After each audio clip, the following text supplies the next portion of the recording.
SummerSlam 2025 comes to New Jersey this Saturday and Sunday for the first ever two-night SummerSlam. And will there be a double turn in the John Cena versus Cody Rhodes main event? We'll have to wait and see. We'll be talking about it during this show, but let's go for the match card first of what we'll be talking about here today. Starting with the Saturday night, we've got Gunther versus CM Punk for the World Heavyweight Championship. We've got Raquel Rodriguez and Roxanne Perez of the Judgment Day going against Alexa Bliss and Charlotte Flair for the Women's Tag Team Championships. We've got Sami Zayn versus Karrion Kross. Jelly Roll makes his in-ring WWE debut alongside Randy Orton, taking on Logan Paul and, as of now, Drew McIntyre. We'll be discussing that controversy later in the show. We've got Tiffany Stratton defending the Women's Championship against Jade Cargill, the Queen of the Ring winner. And, of course, we've got Roman Reigns and Jey Uso going against Braun Breaker and Bronson Reed. Will Seth Rollins, is he actually injured? Will he be making a return? We'll be discussing that as well during the video. We move on tonight, too. We've got a Women's Intercontinental Championship match, Becky Lynch versus Lyra Valkyria. No DQs, no countouts. In fact, anything goes for this title.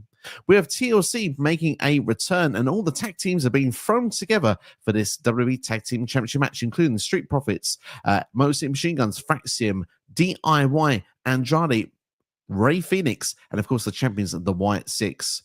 Dirty Dom defends the IC title against AJ Styles. The US title is on the line in a steel cage match with Solo Sikoa against Jacob Fatu. The Women's World Championship is on the line. Naomi will be defending against Rhea Ripley and Io Sky. And in the main event, we said at the start of the show, John Cena versus Cody Rhodes. Yes, that's right. It's a street fight, and it's for the WWE Championship, a WrestleMania rematch. Myself, Steve, I'm in the hot seat, and I'm with NX Steve and House. Great to have you on board, as always, NX Steve. Dare I say, what's those excitement levels for SummerSlam this weekend? I mean, the card looks pretty solid, really, but this is almost like a WrestleMania. It's 2 nights. It's going to be long. They reckon this is going to be like total production value on screen time is going to be about 12 hours, including kickoff shows. I'm like, don't get me wrong, I ain't watching no kickoff shows, but yeah, this is going to be a long one. Look, either way, I'm still excited for it. This has potential to be a really good pay-per-view just because of the card alone, I feel. Yeah, 6 matches on each night, looking really good, really stacked from top to bottom. I would say that my excitement levels are a 10. I'm not going to lie to you. SummerSlam's always had a bit of a closeness to my heart. Certainly the nostalgia attitude era, I always loved the SummerSlam. Recent years, that love has cooled off a little bit, but I feel like with it being in MetLife Stadium, I feel like, I don't know, it's just a buzz. Something about MetLife for me in the summer rather than WrestleMania. I just feel like it's going to be awesome. To be fair, though, the last 2 years have been pretty good as well. Like, I mean, we just recently done a video where we rank our top 10 SummerSlam pay-per-views, and I have both 23 and 24 in the top 10. So it's been pretty good the last couple of years, and this just looks to continue. So certainly, indeed. We've got Airwolf in the comments saying hey to us as well. Feels like Drew McIntyre's treated like a jobber. Well, his passport certainly has been anyway. And then, of course, do you feel the pre-shows are too much? Well, probably too long. Yes, expected to be 3 hours each, which, like we say, NXT and myself will be skipping those. So we'll be treating the 4-hour shows of SummerSlam is all we'll be talking about here today, and that's all we'll be watching as well. But hey, let's go and then ask the next question before we dive into our first match. What match are you most looking forward to? You can take one from each night if you wish. I mean, look, TLC kind of has to be the one. I think it just has a history about being a quality match. There's 6 teams. It's going to be possibly the most craziest match of the card of the night. But then again, I wouldn't throw shade against Dom against AJ either. I've got a feeling that could be really good for night 2. Night 1, generally, I think Punk versus Gunther, just because I want to see how Punk is with someone like Gunther. And I think, obviously, there's a lot of story to come out of that one coming out of SummerSlam. Certainly, yeah, I agree with you for night 1. Gunther versus Punk is the match I'm most looking forward to. I just think that Punk's always got a good ring psychology to go with Gunther as well, with his no-nonsense approach as well. I think they've got potential to create magic, those two together. I really believe that. And we'll see Punk actually tap out like he did at a house show after one of Gunther's chops. Love to see it. It's not going to happen. For night 2, look, TLC will be a lot of fun. I agree with you on that one. But I think I'm going to give the edge to the women's triple threat match. Naomi, Io Sky, and Rhea Ripley. I just think that obviously Io and Rhea had a triple threat match of WrestleMania with Bianca, which I thought was one of the matches that stole the weekend of WrestleMania weekend. Naomi, credible in her own right as well, as she's been completely refreshed with her new gimmick. I think that one is certainly going to be a lot of fun. But yeah. Let us know what you are most looking forward to in the comments below. Share your predictions, share your thoughts, share your questions, anything you need to do in the stream. Get active in the chat, just like our good friend Airwolf here as well. He says that TLC is the match he's most looking forward to in best terms of spots, and believes Gunther needs to go over against CM Punk to keep building him. Well, funny you mention that, because guess what match number 1 we're going to talk about? For the World Heavyweight Championship, the Ring General Gunther versus CM Punk. CM Punk winning a gauntlet match on Monday Night Raw to earn this opportunity against Gunther. Gunther's attention, of course, has been against Bill Goldberg before that, of course, putting him fully into retirement. So much so that Goldberg didn't even get his full farewell speech on Saturday night's main event. But hey, CM Punk and Gunther have been backwards and forwards on the mic. Gunther claiming he'd actually put CM Punk in his place on Monday Night Raw a couple of weeks ago. Punk, though, this week said that actually, no, he was just baffled by everything that Gunther was saying, and he no longer wants to become World Heavyweight Champion. He needs to become World Heavyweight Champion. It felt like the crowd in Detroit were really buying into the idea of Punk as World Heavyweight Champion. Let us know your thoughts with the build of these two, and how prediction as well. Dive into it. Yeah, I mean, let's be honest. Seth is the missing piece from this storyline, whether he is injured or not. I think that the rumor was that he was supposed to Punk was supposed to win this, and Seth was supposed to cash in ultimately. And I think this kind of throws this one more into the realm of 50-50 now, because honestly, I couldn't really tell you who I think's come out on top, because like you said, they both had decent promos in the last couple of weeks. CM Punk is that guy that needs to win the title, but Gunther is that guy that is just so dominant in ring that they're really contrasting like sides of a coin. Like I said, one guy's a really good wrestler who generally destroys opponents, but Punk is that veteran, that Hall of Famer, that guy that will ultimately, do you know what I mean? He there's stories that they can tell with him, and the booking of him in general leads this to be a lot more open than it should be. But I'm looking forward to it because, like I said, this could go one of 3 ways. Gunther retains, Punk wins, or maybe even 4 ways. Do you know what I mean? Seth isn't injured and comes back and cashes in. So I'm looking forward to it, man. It should be really good coming out of SummerSlam for this one. So that's the question. Is Seth really injured? I'd like to think he is. And I don't know. Don't get me wrong. My dream booking is that Punk was going to avoid a title until WrestleMania, and it was going to be Punk versus Seth at WrestleMania. But you could always flip it and do it the other way around. I would like to think that Seth is legitimately injured, but don't be surprised if he does turn up and he's A-okay. I would not be surprised if he's A-okay. Now, when we first discussed about the idea of Seth Rollins, of what happened on Saturday night's main event, there was a few rumblings that came out from Brian Alvarez on the Wrestling Observer, and we kind of both dismissed it at the time. We said, look, come on, like, we think it's an injury here at that particular time. But since then, you watch WWE TV and they really do specify and talk about Seth a lot, of like, he's going to be out for a long time and an extended period of time. Yeah. And it's just like, every time I hear they say those particular words, long, extended, they feel a bit dragged out and they feel a bit forced in my mind. And a bit of me just says, do you know what? I'm starting to feel like that the whole thing's a work, that apparently he'd hurt himself before. He just needed a bit, checked himself out or whatever. But the tweak on Saturday night's main event, when you look at it, it's a situation that if you watch the match back, you do feel like he lands okay. It's just, you don't see the tweak, you don't see the nasty landing, if that makes sense. So in a way, I wouldn't be surprised if it's all a ruse, because that's the perfect architect way, isn't it? But at the same time, it does make you kind of not buy it in the future, doesn't it? Yeah, I mean, look, I would like to think that if they want to go for more of a shock value, like we've seen already this year, like Jey Uso winning the Royal Rumble, John Cena turning heel, they seem to do something big at every major show, and SummerSlam is a major show. So I'd think that Seth will cash in on CM Punk at, like, a la Priest, like against Drew McIntyre. Give Punk 2 minutes with that title, Seth cashes in, or Braun and Bronson turn up and destroy him, and then Seth cashes in. That's just probably more likely, because I think you give away it's almost like the anticipation that there's a build to it. Then if you have Bronson and Braun turn up, destroy Punk after he's won the title, everyone thinks that's it.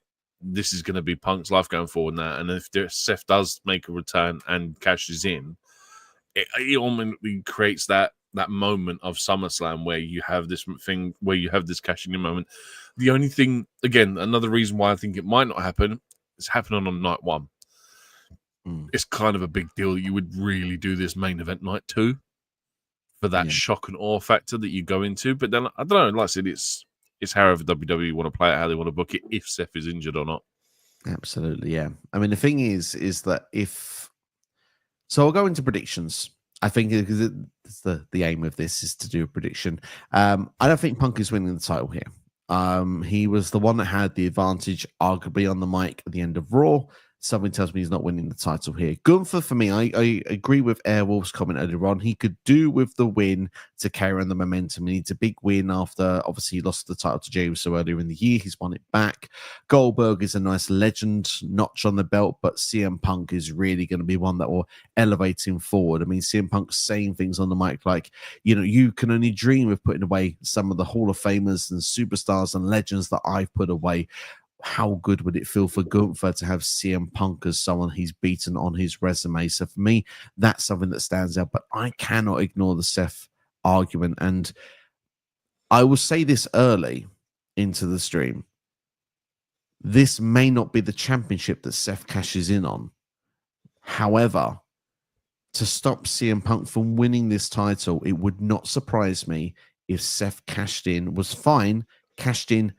during this match and created a second version of the heist of the century. Yeah, I can see it. But then I can also, I've just literally thought this in the last 60 seconds. What if this is then the beginning of a face turn for Gunther? Like, we get interference from a Bronson Reed and a Bron Breakker. Gunther is genuinely displeased at the fact that they've interfered in his match.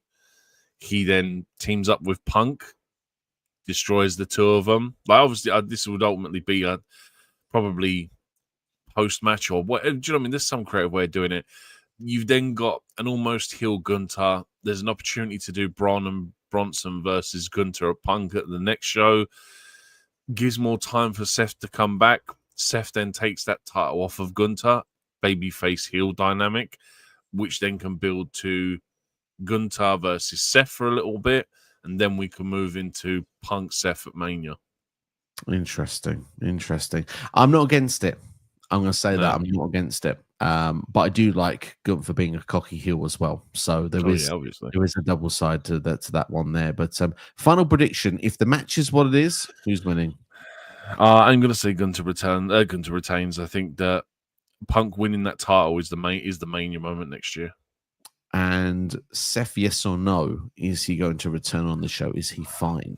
I'm going to say no, just because if I say yes and get my hopes up and it doesn't happen, I'll be disappointed. So if I say no and he returns, I'll be more happy. I like your philosophy with that because, sometimes it's that thing, isn't it, where it's like, are you there to enjoy the show or are you there to book it yourself? Because if you're booking it yourself and it doesn't go the way you want it, you're disappointed. I like that strategy. If I'm booking it myself, Dominic Mysterio wins all the gold. It's going to look like Mercedes Moné just dripping in belts. Exactly, exactly. But the modern day Ultimo Dragon. But no, I'm going to say that Gunther retains, and I am going to say though that I think Seth does return on this show, and if he does return involved in this match, then of course he will cash in and walk away as champion. However, he may not do that. He will have to wait and see. We'll talk about it more later in the show. We've got quite a few comments we're going to dive into now. Airwolf says that feeling Punk, but Gunther needs it more. Been asked if we will review the Unreal series. Yes, just need to watch it first. And Steve has taken a big head start.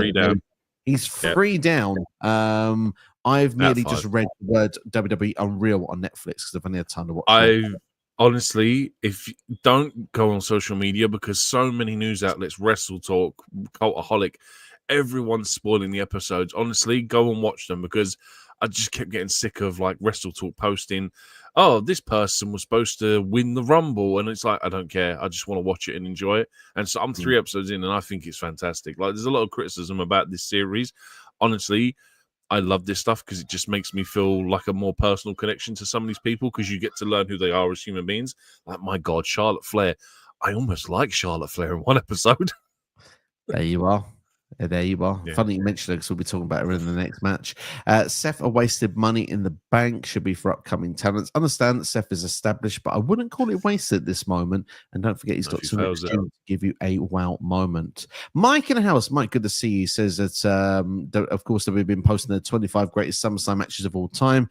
Number 1 is released tomorrow, which he believes is most likely Bret Hart versus David Boy Smith. Ask us what our favorite one is, Mike. I hate to do this to you, my friend, but this is an opportunity to do a plug. We've recorded our top 10 SummerSlam matches, and that video will be dropping later this week. So good to hit the notifications bell and keep yourself reminded for when that video comes out. But if you can't wait to find out what our favorite SummerSlams are, we've done the top 10 for that as well, and that's already out on the channel. Ray in house, hope you're doing well. Ray says it really helps CM Punk wins the title. CM Punk is the best in the world. Certainly is indeed. I'm going to agree with you with that. I do have the rose-tinted glasses for CM Punk and his ideologies. Mike says, I'm suspecting Seth Rollins cashing successfully on Saturday night. Seth taunts Punk and Roman chases Seth all the way to WrestleMania 42. Now, that's a match I would not be against seeing. I think there could be legs on that. If it's not Punk for Seth, it's definitely going to be Roman, surely. Yeah, possibly. I mean, I wouldn't be against seeing them, all 3 of them, do it again, just like they did this year already. I think that the 3 of them had a great match this year. Why not do it again? But I genuinely, I need the 1 versus 1 match where we get a definitive winner between Punk and Seth for me. Certainly, I hope that we do get that as well. Noob's in the house as well. Hope you're doing well, Noob. Thank you for joining us. Thanks for the shout out, Noob. Absolutely. Yeah, thank you as well. Always does that on X. Very kind of him to do so. Mike says, if Punk and Gunther is the last, Punk wins and Seth cashes in, but if Roman and Jay versus Braun and Bronson closes, then Gunther retains. It is all down to the match order. I'm trying to do match order, but that is the one that I can't quite tweak myself on what should be. But in a way, I'm doing what I want to see here. I kind of want to see Braun Breaker and Bronson. What did we say about booking to show yourself? Moment. Yeah, I know. Guilty. Guilty as charged. Fun event for BCW back in the day. Anyway, Noob says Seth Rollins is returning, but if not, I'm still going for a title change at SummerSlam. So either way, Gunther is in trouble, in Noob's opinion. But what about the Women's Tag Team Championships? Are the champions in trouble? Let's talk about it. We've got Roxanne Perez and Raquel Rodriguez going against, well, not friends, but acting like they're getting closer, Alexa Bliss and Charlotte Flair. I've really enjoyed the relationship with Alexa Bliss and Charlotte Flair on WWE TV. There's a likability factor. Chemistry. There is chemistry between them. And my goodness, in the last few weeks, the full 180 that has been churned from fan bases at WrestleMania, booing Charlotte out of the building, not wanting to see her on our TV screens, all of a sudden want to see her tagged into matches. They're cheering for her entrances. This is how Charlotte Flair should have been booked for a very long time. And credit whoever put this together. Yeah, I don't think it's a case of. I just think it's everyone's bored of seeing Charlotte in the same position as top of the card. Give her something fresh to do. And this, my God, has done wonders. The friendship dynamic with Alexa Bliss is immense. Yeah, like you said, it feels like this should have been something that they did on her return. The the unlikely pairing of Bliss and Charlotte Flair turns out to be this budding friendship that genuinely does go back years because they've been around for so long. They've been in the ring with each other that it just works. And yeah, look, let's get this one done out of the way. This is a win for Flair and Bliss. They're taking them tag team titles. I imagine at some point in the future, I say that if Morgan was ready to come back, like I said, I think if Flair and Bliss, no, let me just restart this quickly. Flair and Bliss are going to win. Raquel and Roxanne are going to win those back at some point, probably around the time that Liv returns, just for their story to play out a bit more. But yeah, I think this has been building for a while now. They've had the match before. This is where Flair and Bliss get their shining moment. There's not much more for me to add. I think you've summed that up absolutely perfectly. Look, Roxanne Perez and Raquel Rodriguez have established their relationship as a team now. Raquel is accepting of Roxanne. There may be a slight bit of friction that Finn Balor said it on Raw. We've got all the gold. We're stronger than ever. It's not Judgment Day if there's no friction at all, week upon week upon week. But, I'm hoping that something or someone cost them the match. I wouldn't want them to lose cleanly just because there is a story dynamic that still has to be played out with the Judgment Day, and like maybe Dom cost them the match or something. Do you know what I mean? I don't want them to lose clean just to protect that story element. Do you know what I want to see? I want to see Raquel be the one that screws up for her team, and she has to own it. Yeah, because then you can't blame Roxanne Perez. It brings them closer because Raquel then looks for forgiveness, and Roxanne is good enough to give that forgiveness. It just makes their relationship stronger. That's what I personally would like to see, because we've seen Perez is actually still budding up with Dom. Little key moments on maybe 10 seconds of WWE TV.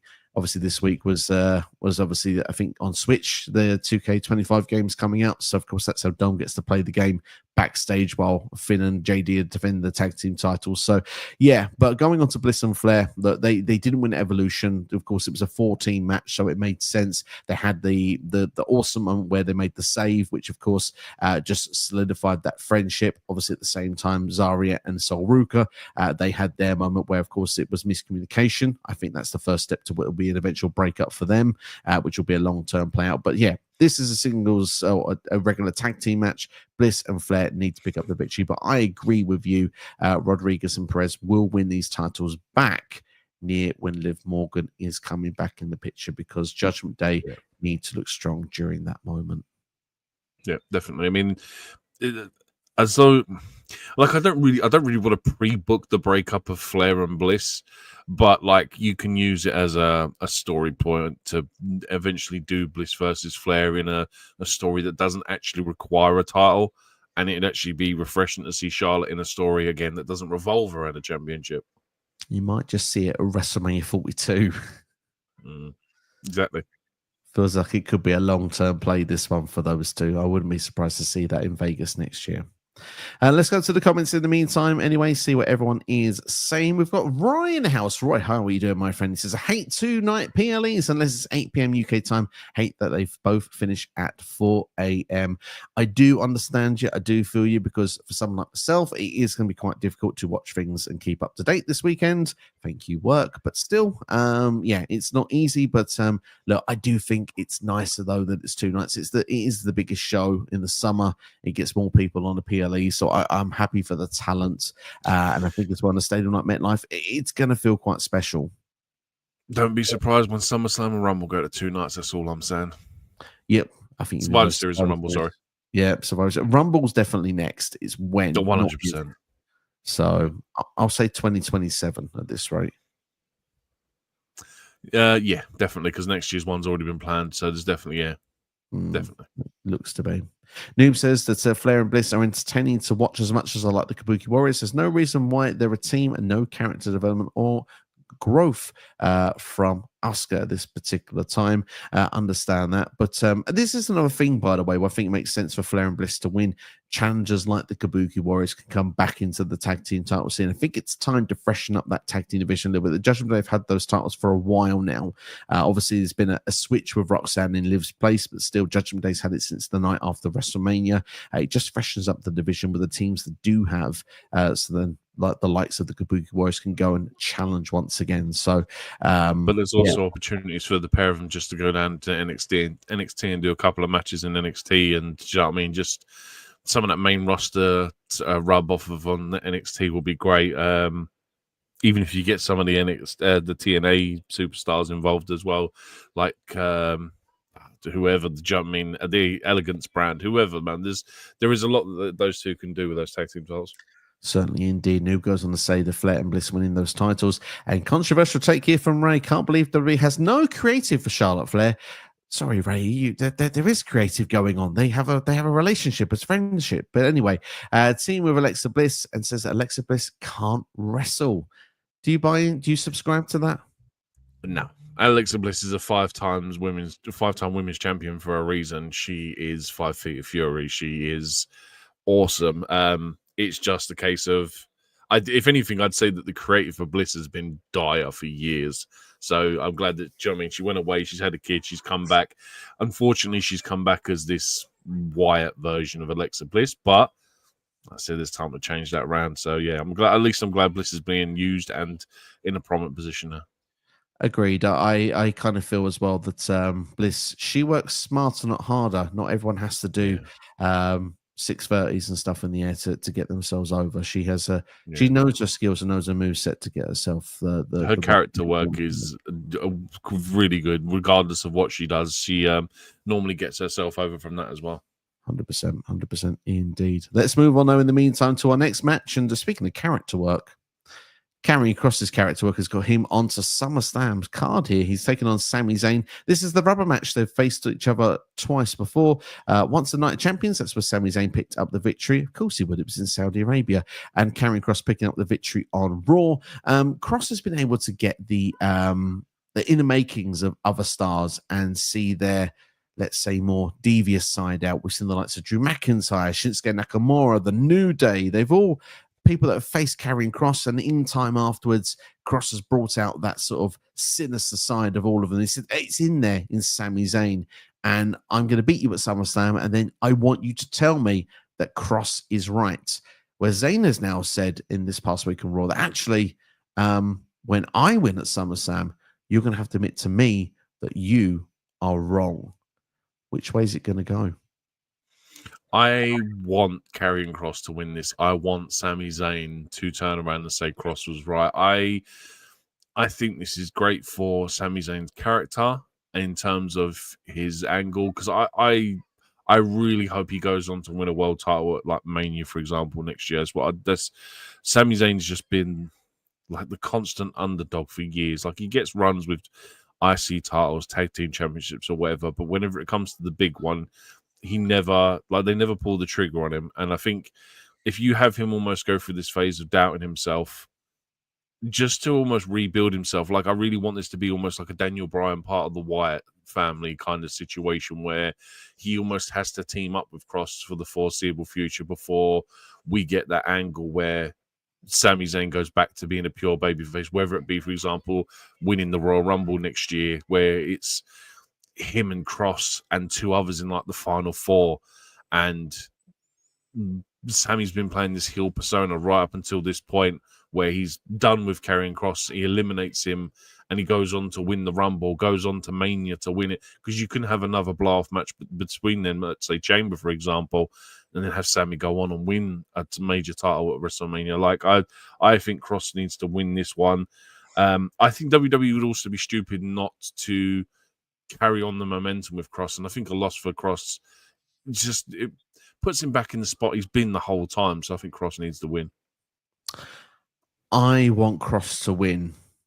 However, I don't think he's going to win. I love everything you said there, by the way. And all that, boo me. I agree. But I always pretty quite think, not always what I want. And although I agree with you, first off, hats off to Karrion Kross. Round of applause, all the rest of it, because he's got himself from a talking podcast segment of not being involved at WrestleMania to having a #1 selling t-shirt to being cheered of getting just the advert segments on Monday Night Raw that people don't see if you're not watching live, that you had to check into YouTube to see it happen, to then get himself in a feud with Sami Zayn. The biggest ovations at on main event, like the crowd pops on main event for entrances, which is just mental. And then he gets himself on a premium live event of Night of Champions, and now he's on SummerSlam. This is arguably the second biggest show of the year.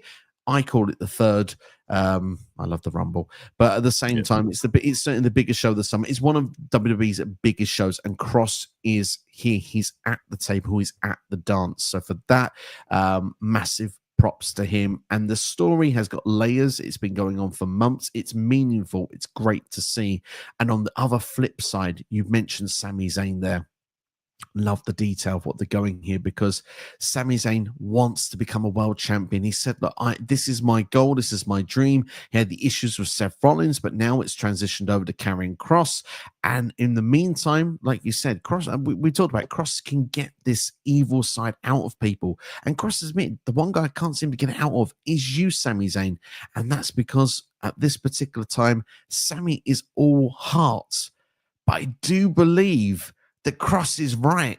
The day is going to come that Sami is not going to be able to hold it in. He's going to have to do it to become a world champion. But I don't think that day is coming anytime soon. So this is what I predict is going to happen. I think Sami Zayn's winning this match here against Kross at SummerSlam. And I think Kross is going to have to admit that he's wrong. But deep down, he knows he's right, because I think from here, let's say Seth does return, does cash in Money in the Bank, is totally fine. That's your feud in the autumn to go for a world title again for Sami Zayn. Sami Zayn goes for Seth Rollins. He doesn't get the job done, but goodness, he gives it his all. He tries his best. He's flirted with the main event scene once again. Not a successful effort, but it makes him more believable when it comes around to the Royal Rumble. Royal Rumble comes around because, yes, it's in Saudi Arabia. And of course, yes, that's the place that Sami Zayn is going to get the biggest pop and ovation if he wins that match. It feels like the most predictable outcome of a Rumble winner. Heck, it doesn't matter. It's the right one. Sami Zayn should win that Royal Rumble and get the big time pop. And I think that's when the story comes to WrestleMania. Can Sami Zayn get the job done? Because every time he gets to that position to win a world title, he screws up. He can't do it. And then when he gets to a world title match at WrestleMania, that's the moment he's going to crack, because he's not going to let it slip on the biggest stage possible. And that's where you can see Sami crack, because it's not just about all heart. You could say it's too much heart. That's the problem for Sami. It's too much heart. And Kross was right all along. And that's how Sami's going to become a world champion, potentially stabbing someone in the back that could even be a close friend. A face versus face match for someone like Sami at WrestleMania would be perfect. So for that reason, yeah, the win. Yeah, I get it, but I just think Kross's position, he goes back to doing nothing again, and I don't know, maybe there's a story beat I'm missing somewhere where Kross can still stay relevant, but I honestly think the crowd will poo all over it if Kross loses. So I don't know. I mean, as you was talking, I was just going back through like Sami Zayn's attempts at winning a WWE championship. This guy has had the most championship opportunities and still never won the big one. And I think that ultimately is the end goal for it. But I think you need to put Sami. I think Sami needs to suffer. I think that he needs to be proven. I think it's almost kind of like Harry was with Gunther with the IC title, that he has to get to that point where he is so far down that the only way to go is up. And I think Karrion Kross has to win that for me. So, I mean, I'm going to go with that prediction. I'm going to go with Kross wins. I just think it works out better, but for both Sami and Kross, if that's the result. Certainly will be interesting. But one other thing that Kross can do after this could be to go against AJ Styles, because, correct me if I'm wrong, they did have a match on Raw, but that feud never really, it was kind of crossed over with Sami. So I do feel that Kross has got someone he can target again after Sami Zayn if he has to leave Sami alone. AJ's got to win the RC title first. Interesting. We'll talk about that one later on. But we'll move on in the meantime, and we will go into the comments section. Noob reckons Karrion Kross is picking up the dub. And Mike with a nice suggestion here. What if Sami cheats to win and then later on double crosses Roman and Jey Uso later on? That would be massive if that happened. But I do feel, for me, as I said, I think the moment Sami should actually really double cross someone should be when there's a world title at stake. But if Sami cheats to win to beat Karrion Kross, for Kross to then say you're wrong, that could be a unique twist to the character, the storyline, everything really. Honestly, for me, I think that would just be an excuse for them to drag this feud out a bit longer. And I don't know, maybe it's a possibility. It just kind of is a case of, are we getting bored of Sami and Karrion Kross? That's the ultimate goal, or the ultimate story, or the ultimate beat is like, are people sick of seeing this feud? Or do people want more from Sami Zayn? Do people want more from Karrion Kross? Time will tell. And the one Triple H does like to book long-term storytelling. Sometimes some would say too long. But we're not going to make it too long here. We're going to move on to the next match. But yeah, certainly food for thought, Mike. Certainly food for thought. Speaking of someone that's going to be very thoughtful, a lot of people have had their opinions on whether celebrities should be involved in WWE. We've got one here, Jelly Roll, a lifelong fan. He's dropped a ton of weight. He's done some training with the likes of Jacob Fatu. He's in a match at SummerSlam. He was the theme song for SummerSlam last year. Grammy-nominated one as well. 4-time Grammy-nominated award singer. Teaming with Randy Orton, going against Logan Paul. And at the time of recording, Drew McIntyre. But just a little bit of info on Drew McIntyre. He did some stuff in the UK. He was in England, I believe, for a wedding. And he was rejected to fly back to the United States, allegedly. Apparently had his UK passport, but not his US passport, and wasn't allowed back. He's posted something on X. It's allowed other superstars to call their shot to be in this tag team match, The Miz being one of them. First off, what's your story with Drew McIntyre? The news outlets, if you believe the wrestling journalism sites, suggest this is legitimate. But Drew McIntyre is someone that knows how to troll the internet perfectly. Wouldn't surprise me if this was completely a work. How do you not have your passport FedExed or have someone legitimately fly over with your passport so you can go back again? Because he's obviously got dual citizenship, which is the problem. So, like, let's be honest, he's a bit of a dumbass if he hasn't taken both passports anyway, because everyone knows it's easier to travel back with your British one, and if you're going back to the States, go back with the United States one. Yeah, I think this is all a lot of crap. I think, excuse my French, I just think that you've been in the UK for 2 weeks and you're telling me there's no way anyone can bring you a passport. Like, he must have dual citizenships. He's worked there for so long. You must have it. Like, I can't see why he wouldn't. Unless the only thing is he doesn't have dual citizenship, then maybe he can't come back. But like you said, the whole point is he had his British passport. So he does have an American one then. So do you know what I mean? I just think it's a load of crap. I think this is all rose-tinted glasses and smoke and mirrors and all that kind of stuff. Watching a Wrestle Talk video, he does have apparently US citizenship. So I don't see. I'm sorry, yeah. It takes you two weeks to get your American passport. So, like, here you go. Here's me paying for your flight. Bring my passport with you. Unless the dumbass who's flying over forgets his passport as well. I'm sorry. Stick it in a sealed envelope. FedEx do overnight international shipping, I'm sure. Do you know what I mean? You can have it the next day. It's a load of crap, man. I think he'll be fine. WWE apparently rumored to reckon this will get ironed out in time. So, and it was time between now and Saturday. So, fingers crossed for them, it does. Yeah, the only thing I can think is that maybe Drew doesn't want to work with Logan Paul.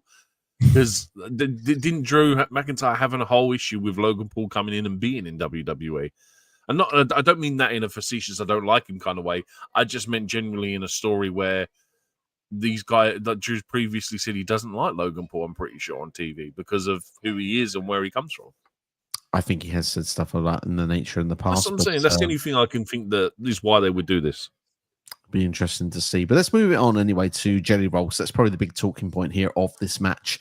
Jelly Roll, of course, country singer. We mentioned 4-time nominated Grammy star. He was the theme song for SummerSlam last year with great song Liar. Certainly one that's still playing on Spotify now. He has trained his ass off and he has said this is a dream, and he has done some spots. I believe a Jimmy Fallon show, Saturday night's main event. Logan Paul went for a table on Jimmy Fallon. There was a punch and a push, of course, there. And this past week on SmackDown, a Black Hole Slam, a bit of Abyss action going on there, or Boss Man Slam if you want to be retro with the big Boss Man.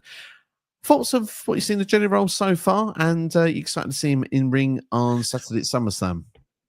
Look, he gets it. He understands what the business is about. This isn't a case of someone coming in just to purely promote He's not even like he's promoting an album or something. He's doing this because he wants to do it. He genuinely wants to have a wrestling match. Like, I'm not being funny. Most of us would turn around and be like, I'd kill to have a wrestling match on any wrestling card for WWE.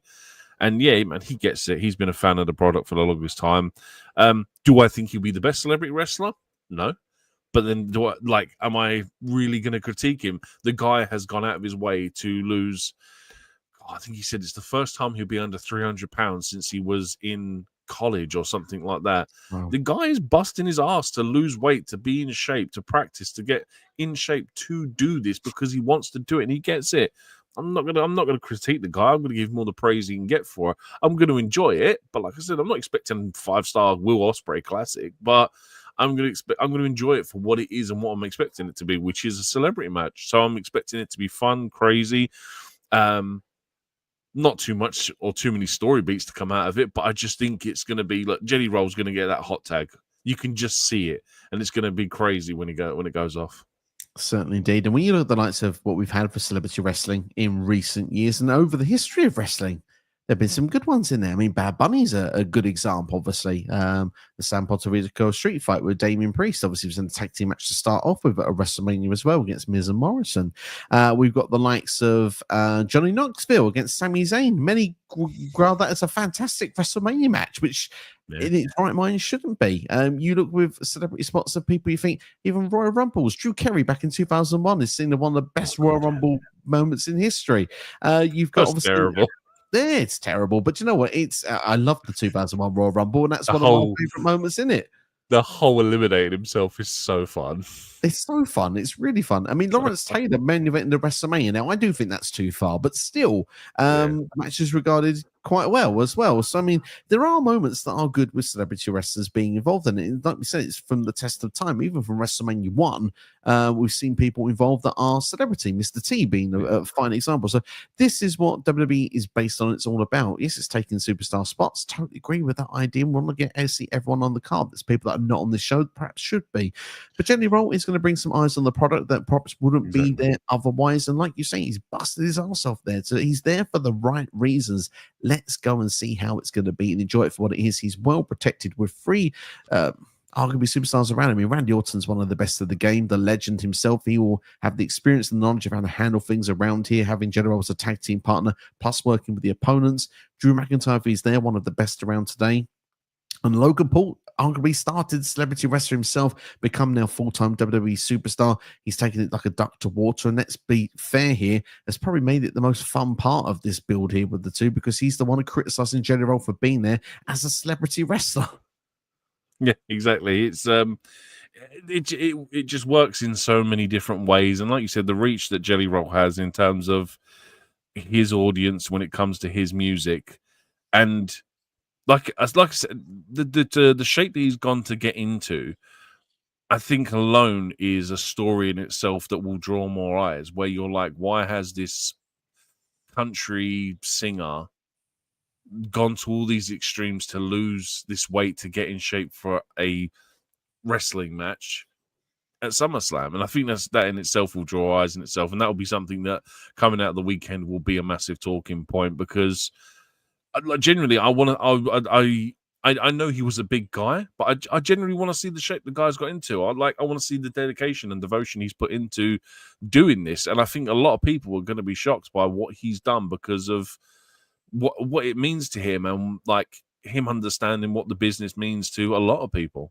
Absolutely. And like I said, the people around him so far have made him look good. So let's see if that continues with this match here at SummerSlam. I've got reserved expectations. They are low going, like you said, I'm not expecting a Will Ospreay 5-star classic, but at the same time, I have got optimism going into this tag team match. I think it's going to be everything that sports entertainment is all about, and I'm going to kick things off by saying Randy Orton and Jelly Roll to pick up the victory.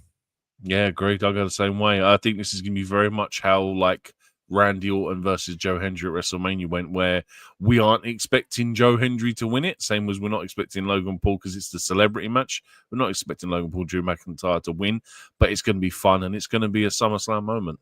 Certainly can be. So could we see RK Roll as future tag team champions?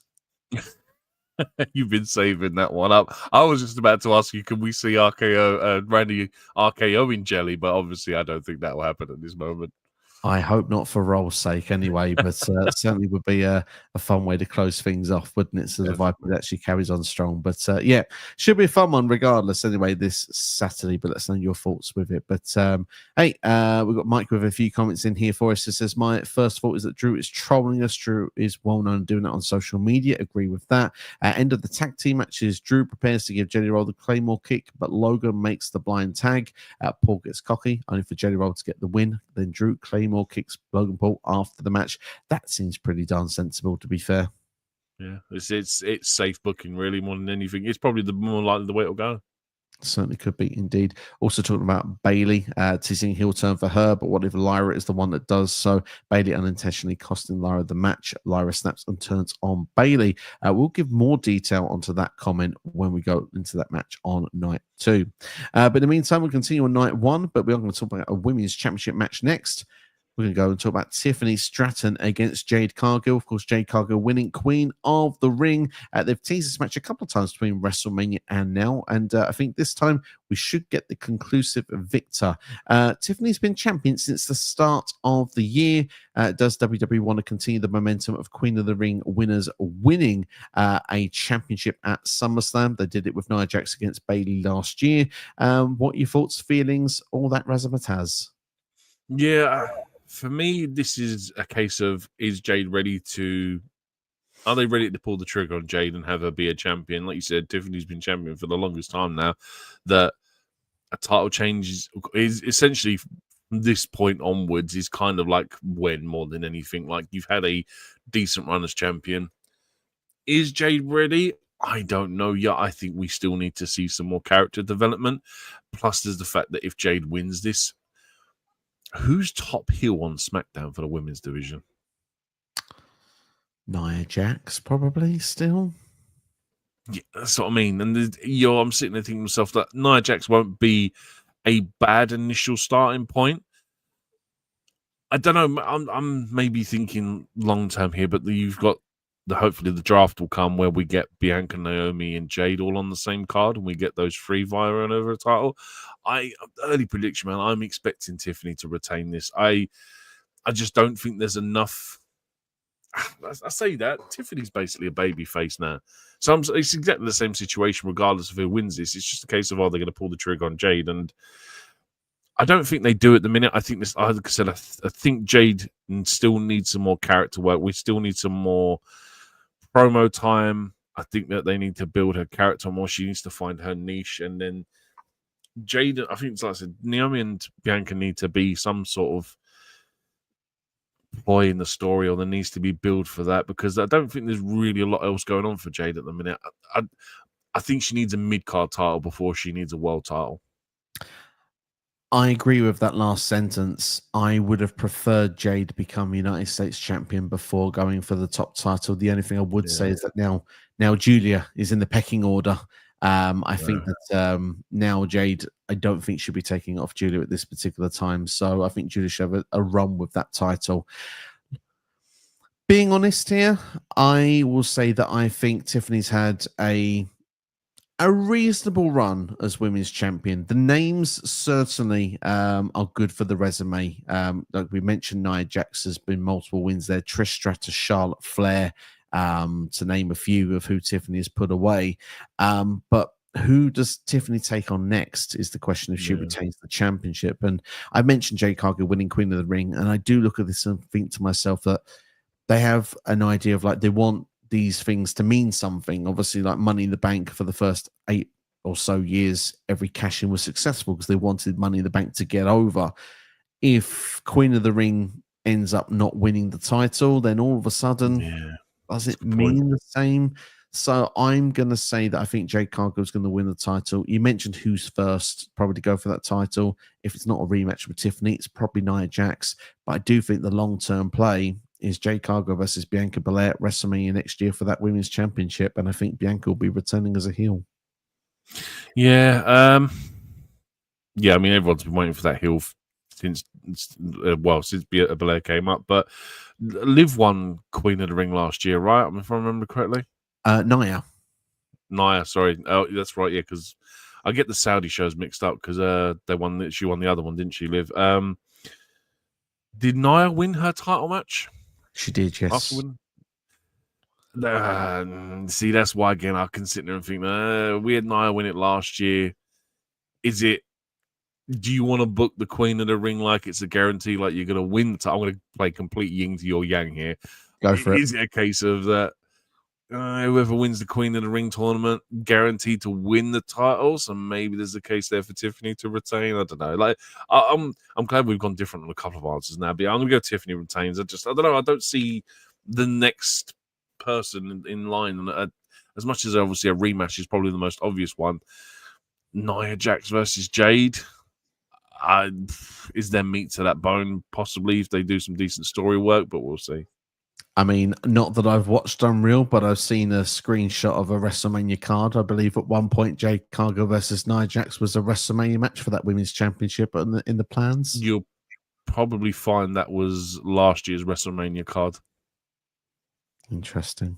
Yeah. I haven't seen it yet, so I can't comment. But what I would say is that both Queen and King of the Ring won the titles at SummerSlam last year. Gunther was that guy beating Damian Priest. Obviously, Cody Rhodes won King of the Ring this year. So that's the other one we'll be talking about later on of will they or won't they pick up the title. Noob says that SmackDown has no top heels. You are probably needs a draft or a call up then in that reason for that. Jake Cargill was winning because Naomi already on Raw because they do want to push their big female names, and of course Crown Jewel, for example, you could then actually get Naomi versus Jade once again for that Crown Jewel Championship. Unless Bianca is drafted to Raw and feud with Naomi, then SmackDown is ultimately out on heels. So there you are. Perhaps Bianca will be the one. We're 50 minutes into the stream. We've got 9 people currently live with us at this particular moment, and I'm going to ask all 9 of you if you can hit that like button. You're with us. Go on, hit that button. Let's keep those comments coming in as well and see if we can grow here on YouTube. Would be great to see that happen. So thank you for everyone for your support as well. Just to add to that quickly, the only other thing you could possibly do with the draft is switch Naomi over to SmackDown. She's just got top heel on SmackDown. Yeah, no, but yes, I'm saying you could switch it over and then you've got top heel on SmackDown, where there's more baby faces. True.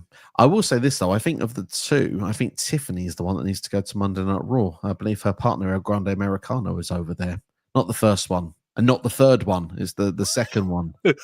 Who is the third one? I don't know who the third one is. I couldn't tell. I think I know who it is. I think I know who it is. Yeah. Do you remember that guy called Butch? Oh, go away.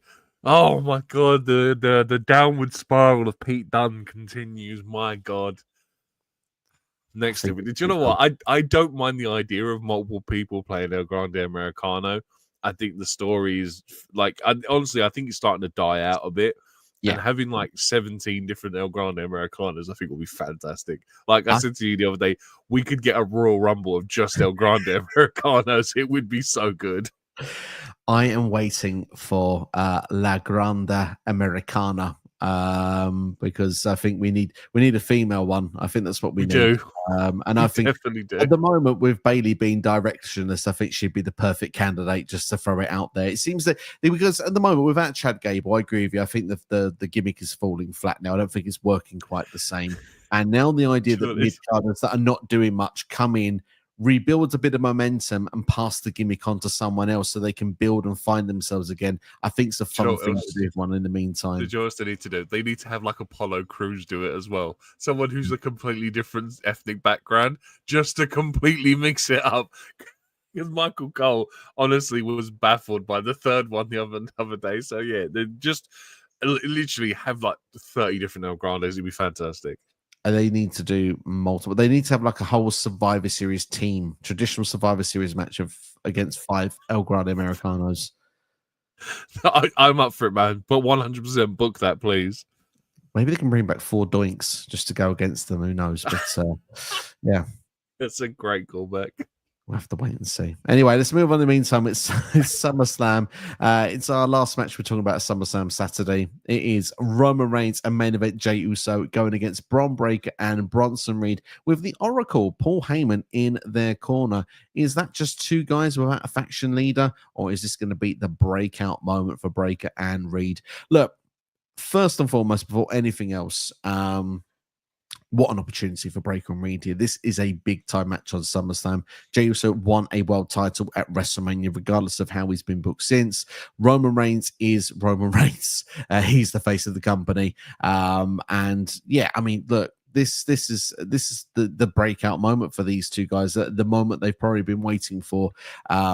They have been booked and presented brilliantly in the build to this as well. I'm not just being a part of Satisfaction, but the destruction of Jey Uso, particularly on last night's Raw as well, with the tsunamis and the spears from Bron Breakker, to Roman coming out to try and make the save, for then actually Bron to do the double spear through the barricade. We obviously see a tsunami as well from Bronson Reed onto Roman Reigns, and to the point that Bronson Reed went, Roman, those sneakers, I'm having those, and just took them off Roman's feet. Thief. Absolutely. I wonder if Roman's got smelly feet. Just an interesting theory. But yeah.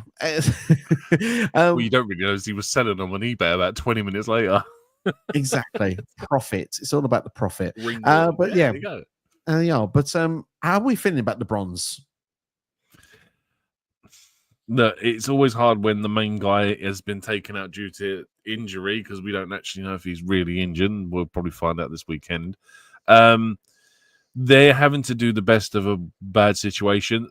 Luckily for them, they have Paul Heyman in their corner, so they at least have a mouthpiece that, do you know what I mean, can get them out of sticky situations, can cover them for certain things. Although Bron likes to steal the microphone from Paul every once in a while, which is a bit of a there's some early tensions there, but they're both in the exact space, this exact position they're supposed to be, especially Bronson, where he was in that feud with Seth before he got injured in War Games. He's almost back to where he was a year ago, and ultimately they need to do something with these. The problem is that I'm going to go with typical stereotype WWE booking, that look, they stood tall on the go home. I think they lose this. Which is why I don't think this will main event, because I think Gunther Punk, I think ultimately they're going to get involved with that and probably end up costing Punk that match, and it gives them a way to stand tall at the end of the show, even though they took a loss. But I think that they're both on the right trajectory in terms of building themselves up. I mean, I saw a tweet the other day that they was on about they were talking about Bronson. I was talking about Bron Breakker, Rhea Ripley, and someone else being the future top stars of this company. And my brain was like, hang on a minute, Rhea Ripley already is a top star for your company. I don't know what you're waffling about. But yeah, Bron Breakker's just on that trajectory, man. That guy's going to main event WrestleMania at some point in his future. He's going to be a future world champion. You can just see it. Absolutely. You could argue right now that Bron Breakker has become the leader of this group while Seth is away, because dangerous thinking. Bron had ideas. Breakker had ideas this past week on Raw on what to do here. And let's say the total annihilation of Reigns and Uso certainly took place on the end of Monday night. And I love the way that the Jey and Roman sold everything, because the tsunami looks devastating every time he hits it, and the way that the guys sell it. Bron, with the way he just jumps off the ring apron onto a guy that's being clotheslined on the announce table, is just really special as well. Like, there's just something very special about this duo, and the fact they've been put together, they just seem like unstoppable monsters. The thing is that in one way, they would be made and established if they won this tag team match. This would really put them on the map. If you want to take them to the next level, this is the thing to do. Because look, Jey Uso can take the pinfall. It's not going to harm him at this particular time. Everyone's going to still be eating. It's not going to make any difference. But at the same time, I think that there's only one guy of the two that they're looking to really protect right now of the bronze, and that's Breakker. I think he's the one, like I said, he's going to be the breakout of this group. He will be the one that will probably have to take on Reed, take on Rollins, possibly even a Breakker versus Rollins match at WrestleMania if Seth is fine. But in the meantime, for that reason, it's Roman's first match back as well. It's a tag team match. It just makes sense here that Roman picks up the victory, pinning Bronson Reed, in my personal opinion. So for that reason, I'm going for Roman and Jey to pick up the victory. But I do feel like my heart wants the heels to win here, and they want Seth to help the heels pick up that victory. But at the same time, I can't look past Roman and Jey. It's all about family after all, despite not overly liking that opening segment on Raw this past week. Yeah, no, as I said, I agree with you. It's the trope. This is what I hate about the trope booking with WWE: the fact that whoever stands tall normally ends up losing on the way, or if you know what I mean, if you The other one is like, obviously, if you touch the title before you've even won it, you can tell, you ain't winning that title. So yeah, it's just one of those stereotypes. Like, don't get me wrong, I think it would be great if they did win, but like you said, Roman's first match back, face of the company, I just can't see it happening. I just feel right now the match they possibly are building to is Reigns versus Breaker. And as long as Braun doesn't get pinned, he can still destroy Jey Uso. He can still destroy Roman Reigns on Raws after this. They can build up to that match just fine. I'll tell you what they could do in the meantime, stick the tag team titles on them. Because that division needs something. And I know it's not where you want to see them both, but I think it's a way to freshen up the tag team division, get some more eyes on it, actually get them tag team titles defended on a premium live event at some point in the future. I am not against that idea at all. I think that would be a very smart move to do in the meantime with those two. Who in the hell would take the titles off of them two? I don't know. Exactly. Maybe Roman. There's an opportunity to build a new tag team or whatever. But yeah, look, we've got TLC on this pay-per-view with a ton of SmackDown teams, and there's nothing for the Raw tag team division. Certainly not. But final prediction: Roman and Jey. Yes, definitely.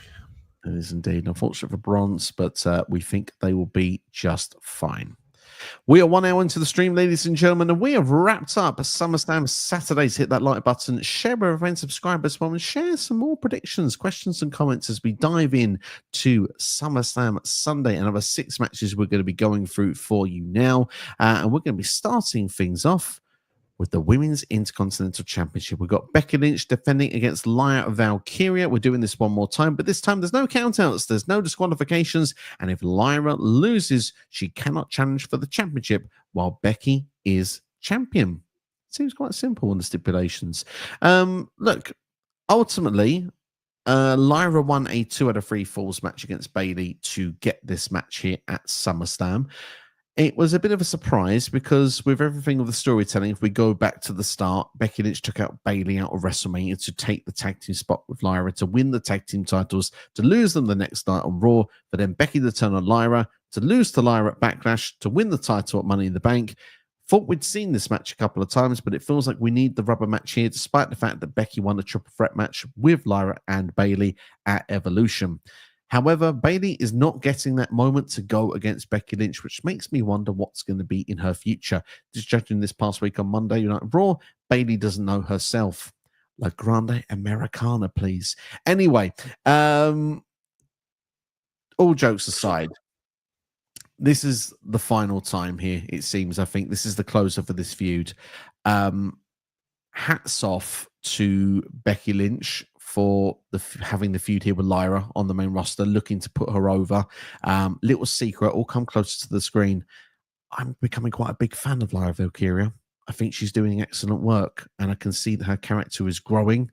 In ring, she's always been fantastic, and I think that she's really grown in this rivalry. However, NXT have not really come to you yet, but I'm going to throw all of it out on the table so everyone knows, and then you can respond if that's okay.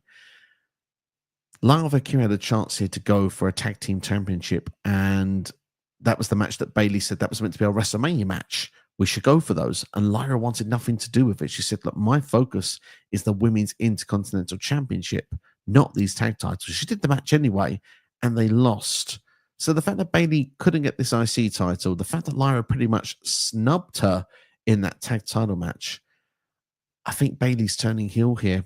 I think that Lyra's going to have this match won in the no DQ environment, and I think Bayley's going to be the reason that Becky Lynch retains, which means Lyra can't challenge for this title anymore, but has direction going into Bayley, going into the fall. A heel Bayley, something that Bayley desperately needs, because right now, babyface Bayley for the last 18 months hasn't worked, in my opinion.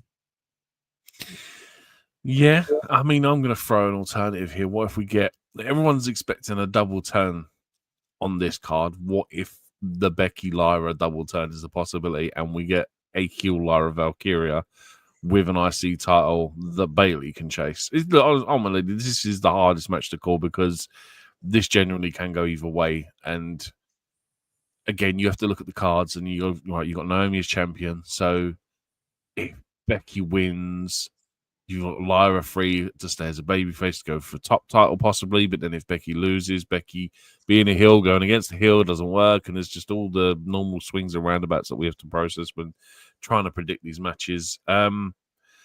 Yeah, your logic is probably the most sound. We are going to get a heel Bailey, and I don't think it's necessarily. I don't think babyface Bailey as.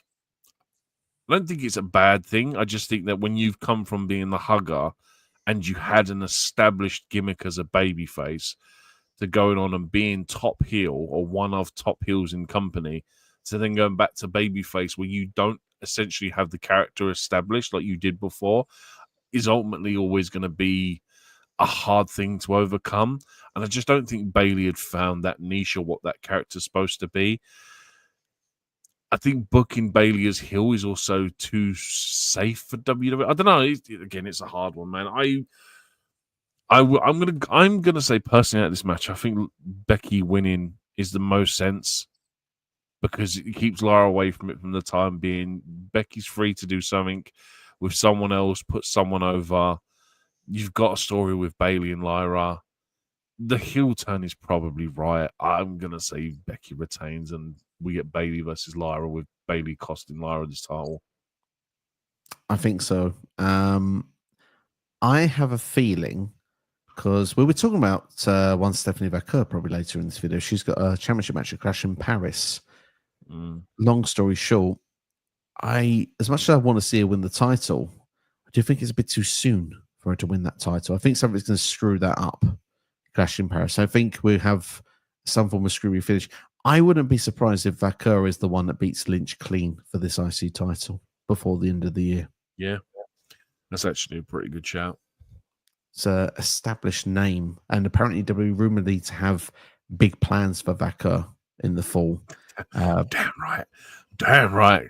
I mean, it's clear to see already. Division Certainly is. I think Lynch could be the right one to put her over. Just an early thing. It's probably the best bet as well. Plus, we're going to get.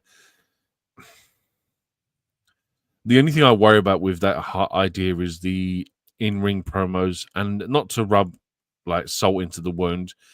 Obviously, everyone knows Vaquer's first language isn't English; it's wrestling, apparently. And second is whatever they speak in Chile, Portuguese, maybe. I'm not too sure. Spanish, one of the two. I've never personally found Becky to be the greatest on the mic in ring, depending on. I don't know. Sometimes I think Bailey knocks it out of the park, and sometimes she just doesn't work for me.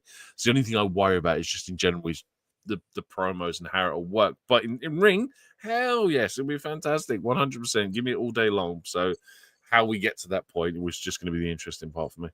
Certainly is. I just think the Bailey as the face has not worked for me. So I think that the heel turn, like she had a really good run as heel 2019 to, well, up until 2024, really, up until the face turn. I think she had a good solid 3 or 4 years as heel, and she was champion for quite a lot of that period. I think we can get Bailey back to her best. Becky obviously has grown into the heel role this time round. Of course, 2 of the 4 horsewomen as well. Survivor Series later in the year, could they work together? Maybe in the end, despite the fact that they were having problems at the early part of the year of WrestleMania.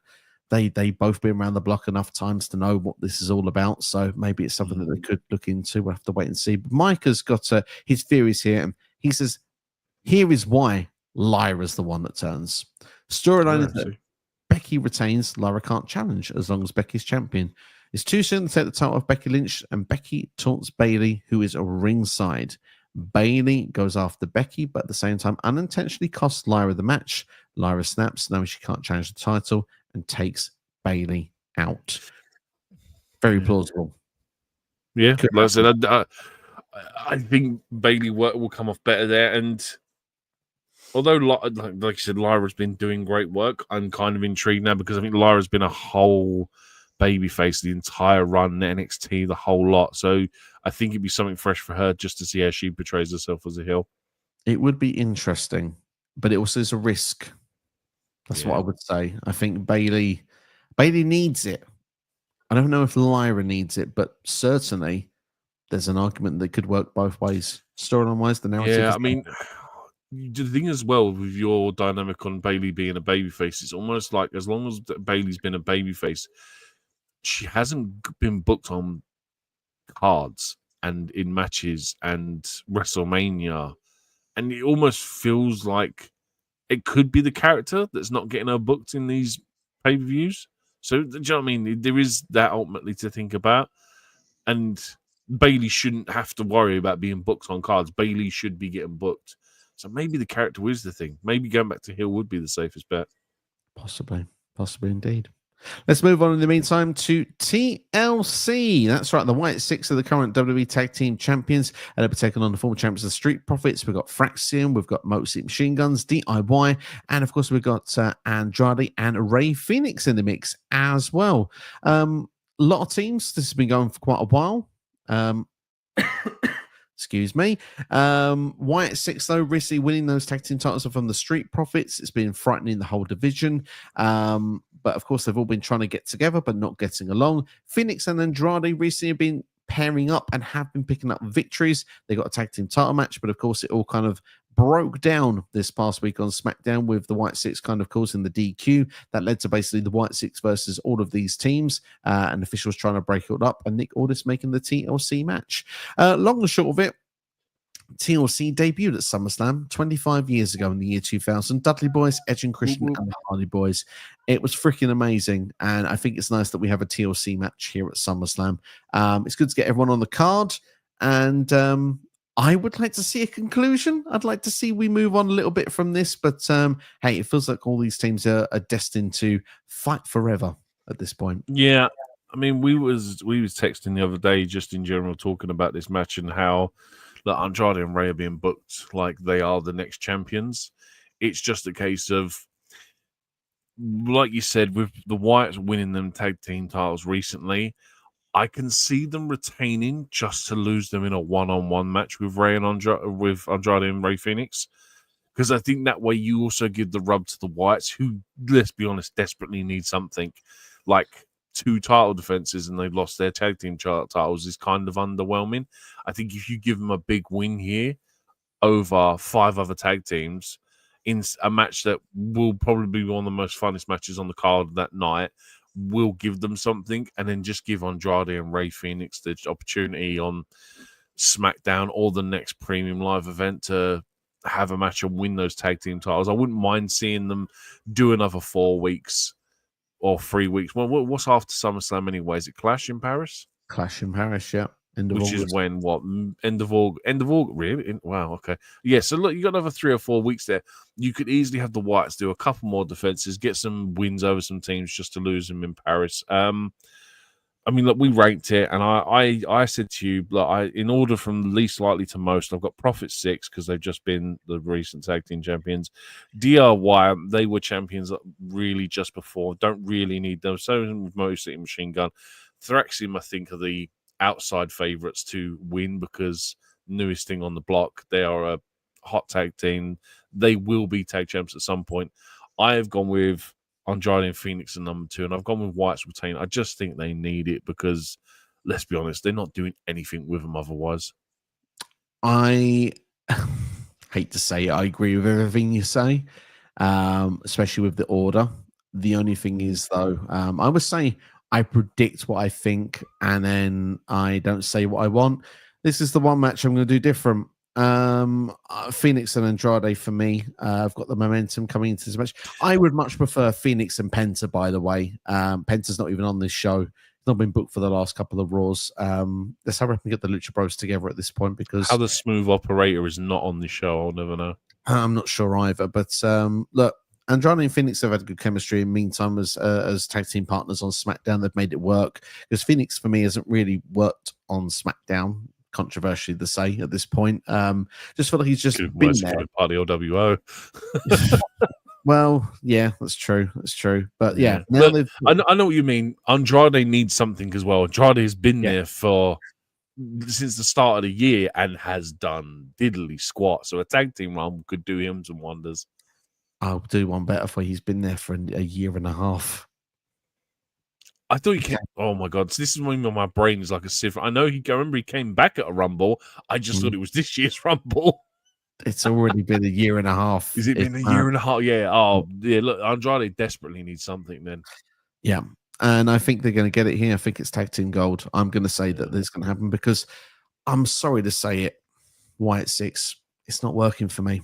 I liked the initial stuff they did when they first came in. I liked all the stories, the background, the heartache and stuff, but going after tag team gold just doesn't make any sense to me at all. I understand it's the idea of family and this togetherness and stuff and friction amongst tag teams and whatnot, but no. The Wyatts are an attraction. They should be booked better. I like the fact they've been booked more like heels recently. That makes better sense to me. But apart from that, no, not feeling it at all. Phoenix and Andrade to pick up the win. Yeah, the only other thing as well though is that they did just lose a match to Andrade and Ray Phoenix by DQ. And I'm trying to sit there and think that maybe that again, this is why I go with the Wyatts retaining, because I think if you give Andrade and Ray another opportunity, like if you can give them a reason to get a rematch out of it at Clash or even just a SmackDown in a couple of weeks, you could do it then. Yeah, I don't know. Yeah, like I said, I understand what you mean. Phoenix needs it, Andrade needs it, Wyatts need it. Wyatts haven't really worked, so they've kind of dropped the ball on them being an attraction. And yeah, tag team titles don't really work. Yeah, I know what you mean. I can get what you're saying, but it'd be like I said, it'd be fun to see. I'm glad that we're choosing. Normally, we're very like same wavelength here, and I'm glad that a lot of this stuff that we're going against each other, it actually makes it more fun to look and see who was right and wrong. Absolutely, it certainly has some excitement to it, and yeah, I don't know. As I said, I'm just not feeling White 6. I like this comment here from Mike. Says TLC has potential to be match of the year. Agree that. See lots of crazy spots. Not buying the White 6 as champions. Waited too long to put the titles on them. I'm just not buying them full stop. I think they've not worked since they were on SmackDown in general. I think they should have just kept them on Raw. The injury really hurt their momentum. They just haven't come back with the right storyline for me. But I do think they fit Netflix, and I think they fit Raw better than what I think they do on SmackDown. I think they're in amongst the workers tag team division where you could be on Raw mucking around with the Judgment Day, and I think it would work better. Yeah, I agree with that. I'm almost willing to say that I don't think the White 6 needed to be as cool as it was their debut and stuff. That Uncle Howdy, like, don't get me wrong, I still don't even like the name Uncle Howdy. I think Uncle Howdy, just as a person on his own, could have been more of a, like, he almost could have been like how Bray Wyatt was essentially meant to replace The Undertaker, and they were meant to have this supernatural character that was above everyone else. And like I said, I can't even say that the factions worked. It's had its moment, and it just kind of seems like it hasn't done anything else since. Unfortunately, not indeed. Hassan in house says hi there, guys, and gives his vote for the Street Profits to pick up the win. Yeah, we're a bit sour. We don't get the chance to talk about these teams very often, so we probably spent longer talking about this match than we probably would have done normally. Yeah. But it's nice to get to talk a little bit about it, to be fair. But Mike here says, end of the match, champ is about to grab the titles. That's when Axiom hits Gargano with a chair. Gargano bumps into the ladder, causing Ciampa to crash into the tables. Nathan Frazier grabs the titles, going for a Fraxium victory. To be honest, if I got the team I wanted to win, it's Fraxium. That's the team I really, really would like to win if I had my first choice. Tag team of the year that were robbed. They were, but they had a hot start on SmackDown. So we'll see. But yeah, I'm going for Phoenix and Andrade because that's the team that I realistically think has the chance of winning. Therefore, I want them to win. Let's move on in the meantime. Intercontinental Championship, Dirty Dominic Mysterio going against AJ Styles. AJ Styles giving you your fancy dress ideas for Halloween this year. He's been a janitor. He's been a valet guy in the car park. I really enjoyed it. It's goofy, it's honky, but you know what? I just thought it added a bit of character dynamic here because AJ and Dom were supposed to wrestle at Night of Champions. Dom was reportedly injured. AJ's been waiting for the moment that Dominic would actually get cleared. We've seen AJ in his glasses as well, trying to read the doctor's note and stuff. So it's just been a fun way to pass time up until Dominic then actually gets cleared. And of course, he attacks AJ Styles in the process for it as well. honestly, story-wise, this has been one of the most fun ones to follow along. Because Dom, with his snidey, under-breath comments that he's been making whenever he's been in a promo, AJ, like you said, doing fancy dress and just turning up as anyone and everyone. Like, I'm expecting to do something like... He's almost like the Pink Panther at this point, AJ Styles. Dude, I was genuinely sitting there earlier and thinking to myself, just as a long shot, do you know what? Do you know it'd be fun to win the Rumble next year? Dominic Mysterio to win the Rumble next year as a complete left field option. Yeah, I am so looking forward to this one. Will it go the way I'm expecting it to go? Probably, because I'm expecting Dominic to retain here. As much as AJ might need that IC title, I think Dom's on a train of elevation. It's like he's going uphill when there's just we haven't reached the peak yet of Dominic being IC champion. No, I don't think we've even really scratched the surface yet. And that tells you how much mileage there is in there of Dominic as IC champion. Balor's still a thing. Yeah, Balor's still a thing. And I do think Cena's going for that IC title before the end of the year, because it's the one title he's not won. And I do think who would be a better champion for Cena to face than Dominic Mysterio. Some might turn around and say AJ Styles to have it one more time because they've wrestled before, but I think Dom would be a fresh match. Yeah, no, Dom, that's sad. Look, if you want to put over, if you want this 20-year veteran in Dominic Mysterio to put over John Cena, what a way to do it then for the IC title. It's something I still think might happen before the end of the year, as crazy as it might sound. But short and sweet for me. AJ Styles won on Raw in the mixed tag team match. AJ and the Kabuki Warriors beating the Judgment Day. I think Dominic gets his lick back at SummerSlam. Dominic retains the title. Yeah, agreed. I'm going to say Dominic retains. Just as a complete look, because we haven't really done a live in a couple of weeks. Slammiversary, I wouldn't be surprised if AJ Styles faces Trick Williams for that TNA championship, by the way. I agree with you. That's going to be his one more match in TNA. He's going to be a title shot for the TNA World Championship at Bound for Glory. Exactly. Bound for Glory. Same place we get Team 3D versus the Hardys. You'd love to see it. What a show. Yeah. Already signed up for it.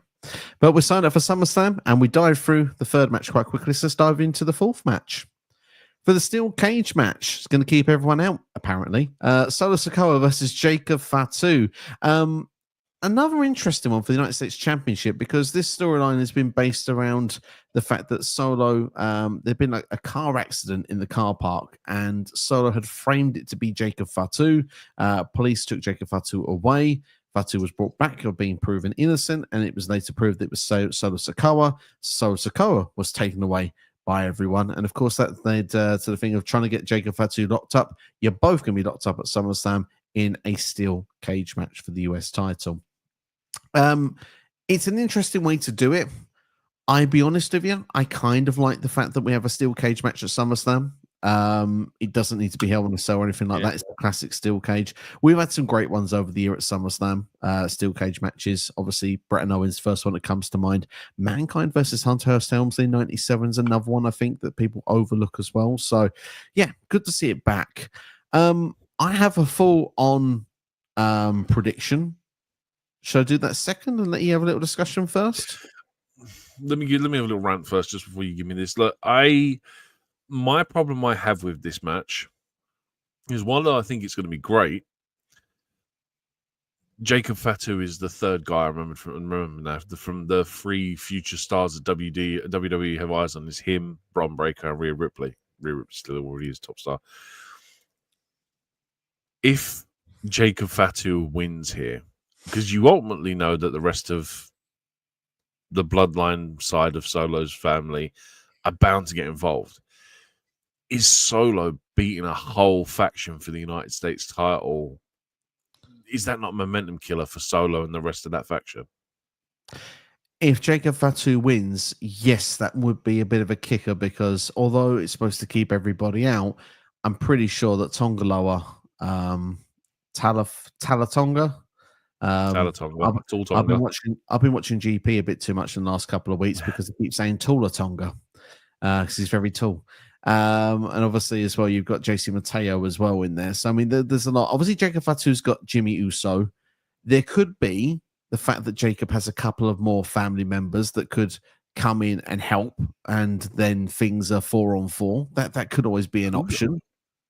There's more Fatus and more people in the bloodline signed to WWE. Can't be Zilla. Zilla's signed up to that 4th rope wrestling or whatever it is. He's like their current champion. Yeah, and they have another one as well. There is another one. I forget the name of the one. If anyone's watching and you know, comment it now because my it's too late. But yeah, I don't think that's going to happen because I think Jacob Fatu is a monster and I think he's good enough to put most of these people down. But Solo's missing a right-hand man. And I think that person could be the difference. I think Tama Tonga's going to return here, and I think that Solo gets out of that cage and retains the championship. Yeah, I love it. Dude, I'm glad you gave me some sort of reason to pick it because I wanted an excuse to pick Solo. That's going to be it, man. Tama Tonga to return, and that faction at full strength. Expect them to see him win tag team titles as well at some point in the future. Hopefully. I still don't rule out Jacob Fatu winning this United States Championship again in the near future, but at the same time, I do think at SummerSlam, I think Solo is going to pick up another victory here. And yeah, they almost look like they're the Survivor Series team as well. Like Jacob Fatu has to find some guys to team up with to go into war games with against them. It feels it could be that way. But I mean, we're going to talk about Naomi in a minute. They used to keep the couples together in WWE. You'd assume Jimmy would go over to Raw at some point in the near future for that reason as well, if there's a draft. Yeah, that's a good point. So, I don't know. And I think if Jacob's going to be one of these breakout stars, he doesn't need to have a long run with the US title, in my opinion. I think he needs to be keeping away from these mid-card championships so he doesn't have to lose matches. He can be just built up properly between now and then. And let's just remember this, pin this if this actually happens. Bron Breakker versus Jacob Fatu, Night 2, main event of WrestleMania 44. Wow. Let's remember that one for down the line. We won't. If it happens, we'll forget. And if it doesn't happen, we can still forget. No, because if it does happen, we'll be kicking ourselves trying to find the clip of what show it was on that we said it. Possibly. Yeah. Hassan says that you're going to go for Jacob Fatu to pick up the victory. Thanks for sharing your prediction. And thanks for everyone who's sharing their predictions and also their comments, fantasy booking suggestions as well. We're loving all of those so far. And if you enjoyed the video, hit the like button as well. Share with a friend, subscribe as well. We've got 2 matches left to go through. And you could argue there are 2 big ones as well. And like I say, the more people hit like, the viewership's going up as we speak. So let's try and see if we can help grow that channel out a little bit more. Next match we're going to talk about then is for the Women's World Championship. Naomi, of course, is the new champion after winning the title at Evolution, cashing in her Money in the Bank during the Io Sky versus Rhea Ripley Classic. And of course, that led to a natural progression to a 3-way here. Not really much in the story progression. It's more just the fact that they just put this match together. But all in all, I'm going to be positive here. Ripley and Io have had fantastic chemistry all year. When you look back at WrestleMania, the opening match of night 2 of WrestleMania, Bianca Belair was in Naomi's spot. Triple threat match arguably stole the weekend. Could they do the same thing here with Naomi in the mix with Rhea and Io? Possibly. I think, to be honest with you, I think this is just Naomi needing the Rhea Io rub. Honestly, I think Naomi's in this just for the sake of like getting the rub of having a really good match because, the chemistry between them two has been fine. Look. Let's get this one out of the way because this is, like you said, there's not a lot to it. It's Naomi retaining all day long. This, like you said, has just the potential to be a really good match. And I think putting Naomi in this spot, replacing a Bianca Belair, I just think it does more to elevate the women's division where it's a case of, yes, although we have 2 of the 3 elements from WrestleMania, it just shows that you can put anyone in that situation and the chemistry's there and it works. The thing is with this match, I think it's quite interesting. I've been on North South Connection. I've been talking with Ryan Graves, the host of that show. We've been talking about this match in depth. There's a good 20-minute discussion. We've gone through every competitor, their future direction potentially as well. I feel that this match, although I agree with you to a degree, I think Naomi's going to win. There was arguments for every single person to win this match. The problem is though, they don't matter. You're right. Look, you 100%. You're right, but it don't matter. Naomi's retaining. It doesn't. Maybe it doesn't. But hear me out. Just hear me out Go for it. A crown jewel is in Australia in October. they do the Crown Jewel Championship. So Rhea can't win the title at Crown Jewel. She needs to be going in champion versus champion match if she's going to compete in that. So for that reason, Rhea could win here. And also, next month, Clash in Paris, Rhea Ripley versus Stephanie Vaquer. I think that's going to be awesome if that happened in Paris. I'm just throwing it out there as a suggestion. Io Sky has been having matches with Stephanie Vaquer twice since WrestleMania weekend, and neither match has had a conclusive finish. At some point, they're going to have a match that's going to have a conclusive ending. So I do feel like that could make a lot of sense as well. Forget Crown Jewel for the minute. Naomi makes sense because she's just won the bloody title. All the good work they did, Evolution, of her winning Money in the Bank and her cashing in during that fantastic match could be undone very quickly if she loses the title here. Yeah, but we're going to go with WWE logic, and WWE don't do that. For as factually accurate your points are, look, Rhea main evented the last show that was in Australia, so it doesn't matter if Rhea doesn't need to main event this one. Rhea can have a match on the card, doesn't need to be for a title or whatever. Even yet, could still have a one-on-one with Naomi. So I'm going to negate your answers here now. So you can automatically rule them out of winning it because she can just have a straight-up one-on-one match. If Io takes the pin, for example, Rhea wants a shot at it, you still get Rhea on the card in Australia. As much as Rhea versus Vaquer at Clash in Paris would go down well, because I think everyone wants to see that. I don't have an argument for this one. I'm out of answers. But look, it's WWE. When was the last time you ever saw a world champion lose the title in there? I think this is actually Naomi's first title defense, if I remember correctly. When was the last time we ever saw a world champion lose their championship in a first defense? I mean, there probably are others, but I'm going to say Christian, 2011. Lost it to Randy Orton, like the first SmackDown after winning the title. And look, I don't get me wrong. I love everything you said about it, but this is WWE, and they don't book champions to lose in the They don't book world title champions to lose in first title defenses. I think it would kill. Honestly, I think it kills all the momentum of Naomi winning the Money in the Bank, cashing in. I think it kills it all. I think it does more damage to Naomi lose. Even if she doesn't get pinned, I still think this does more damage. I agree, because she's changed her presentation, her gimmick, her morals as well. She's a heel now rather than a face. Yep. There are so many things that have been right on Naomi, and it would damage all of it. I would agree. Oh, the only other thing that this is such a stupid stretch as well.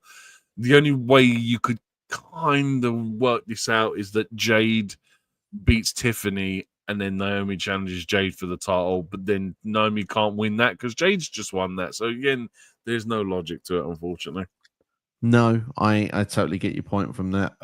Look, for me, I'm going to say Naomi wins.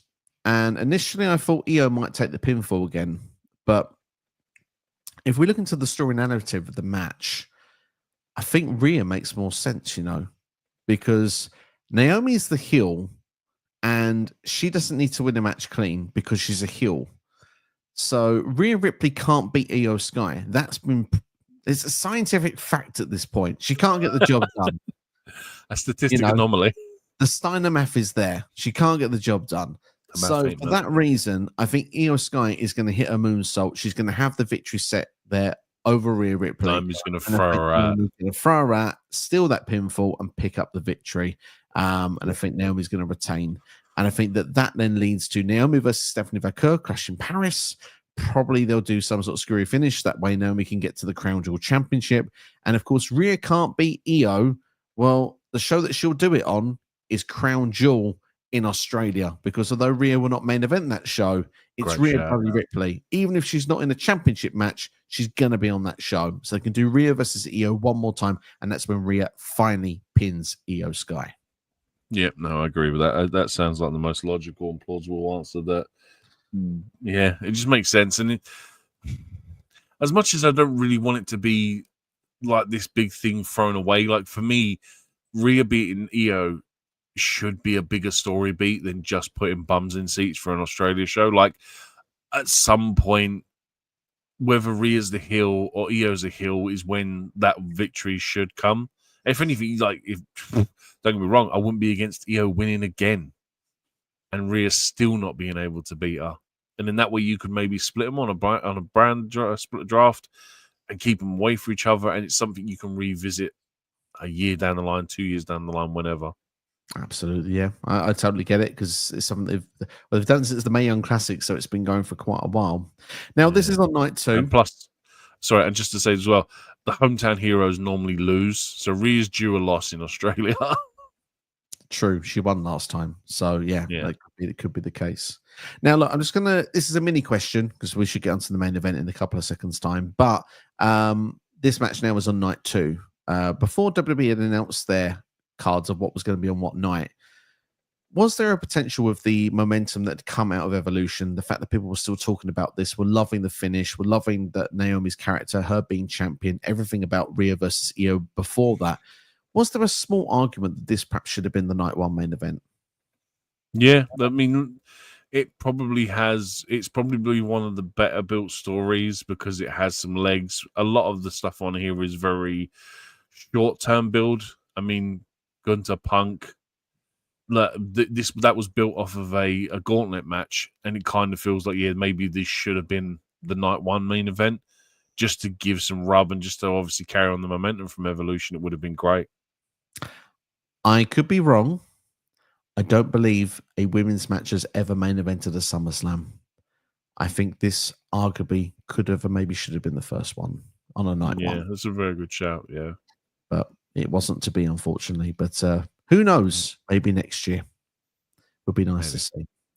To everyone that's watching right now, thank you. You were tuning in at the right time. We're about to hit that main event. But just before we do, hit the like button, share with a friend, subscribe as well. Get your comments and your predictions in because we're going to dive into the WrestleMania rematch.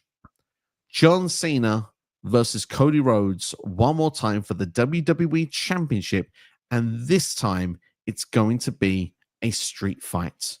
Now, obviously, that means there's no countouts, no disqualifications. Cody Rhodes got this title opportunity because he won King of the Ring. Therefore, he was due the match at SummerSlam.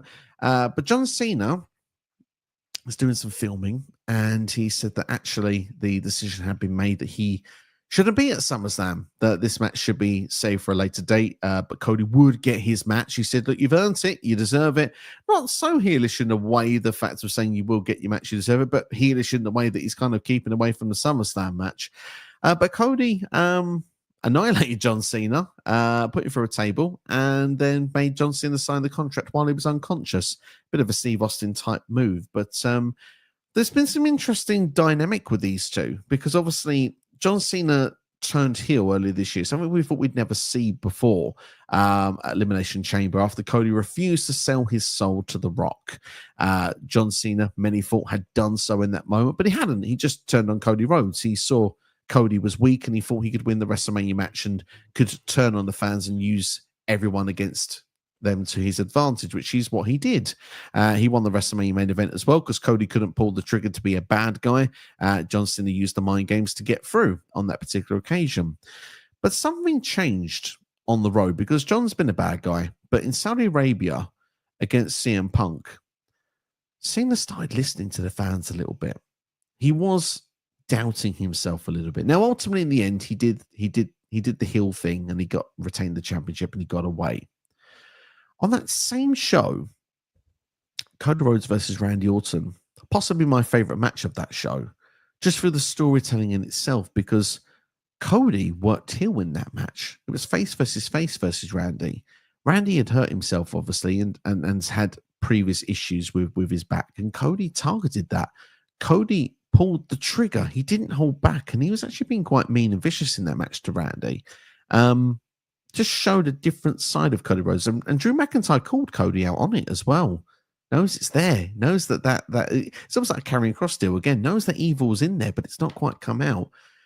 Some people have noticed some stuff. They've noticed that Cody's been wearing the Rock's watch that he got for him as well on recent episodes of SmackDown as well. Am I putting all of this stuff together? Basically, am I putting 2 and 2 together and making 5?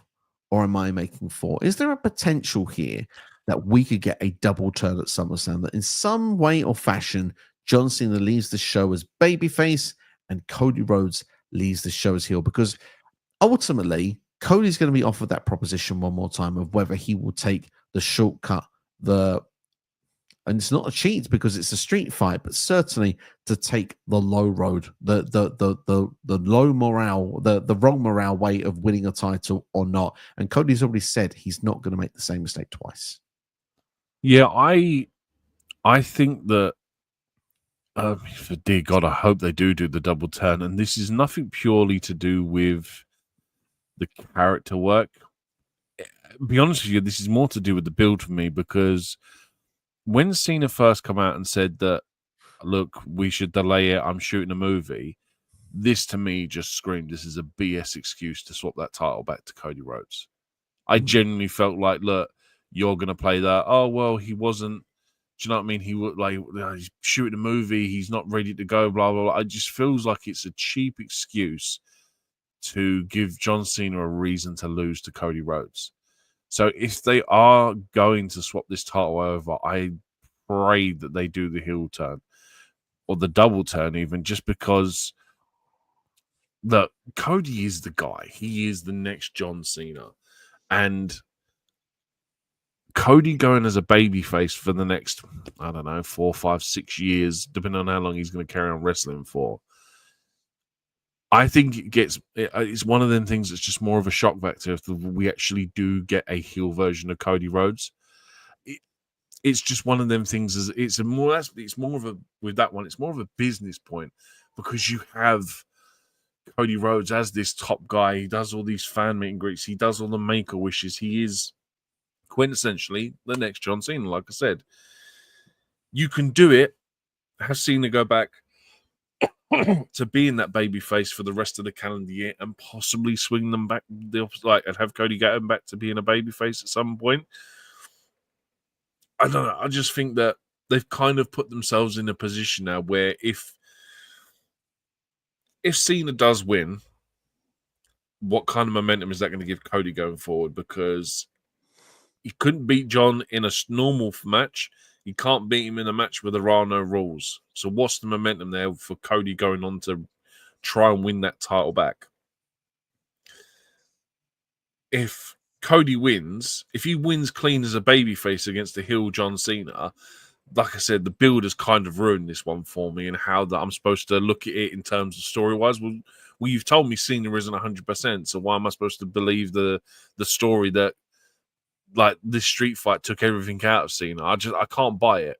But then if you had the heel dynamic, and if you had even just going forward in general, have Cody start coming out in a leather jacket like he used to do on the Indies kind of thing, I think there's a lot more intrigue there, and there's a lot more. I know it sucks to see kids brokenhearted because their hero becomes the bad guy.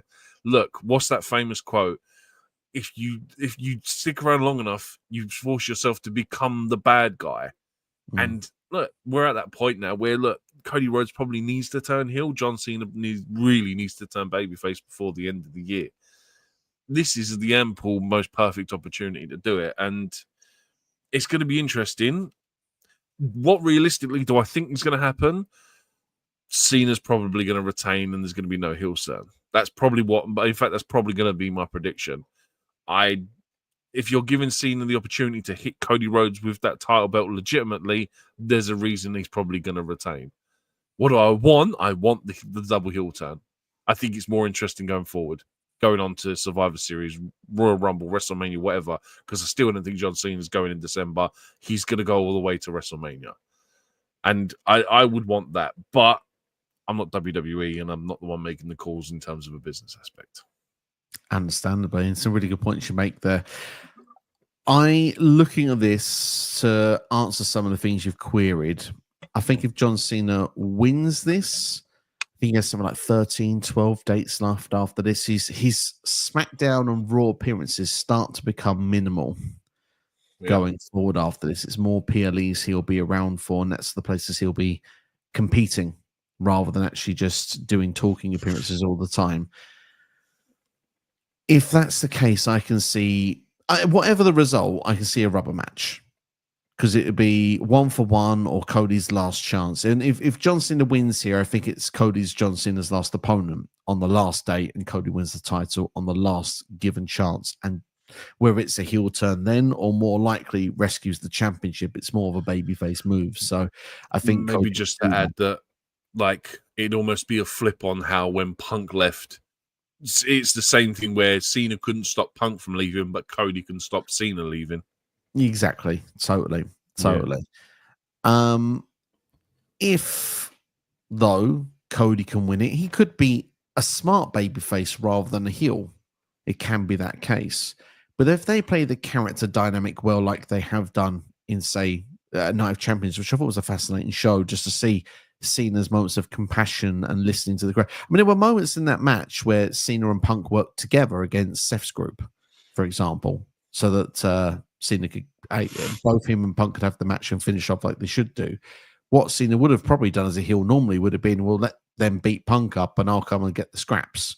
You know, that would have been the thing. But obviously he did realize at the time that Punk, Rollins was coming for his title, so he needed to work with Punk to get through it. But at the same time, with Cody then obviously having the heel actions of Orton, I just think a double turn would be fascinating because, like you said, I mean, I just can't. I feel John Cena's heel run has been interesting, but I think it could be getting to the point where it's run its course. I think we would like to see John Cena. I mean, he's going to be cheered on his last appearance. He's not going to be leaving on the last appearance as a heel, in my opinion.